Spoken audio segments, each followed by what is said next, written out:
नमस्कार मित्रांनो, मी समाजसेवक या चॅनलच्या माध्यमातून तुम्हाला आज संवाद साधण्याचा प्रयत्न करत आहे. जे रोहित पवार यांच्या मनात जी मुद्दा उपस्थित झाला तेच मुद्दा माझ्या मनात देखील काही दिवसापासून उपस्थित होता, पण थोडंसं मांडण्यात आणि मुद्दे शुद्ध राखण्यात वेळ निघून गेला. तो मुद्दा म्हणजे रोहित पवार व इतर राष्ट्रवादीचे नेते जे अजित पवार यांच्या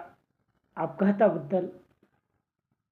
जे मुद्दे उपस्थित करतात त्याला प्रत्युत्तर म्हणून भारतीय जनता पार्टीचे प्रवक्ते नेते मंडळी का उत्तर देतात, ते भारतीय जनता पार्टी आज सत्तेत आहे त्या गोष्टीची शहानिशा केली पाहिजे, चौकशी केली पाहिजे आणि हा घात आहे का अपघात आहे या गोष्टीपर्यंत पोचून महाराष्ट्रासमोर मुद्देसूद मांडण्याऐवजी त्या गोष्टीवर टीका का करतात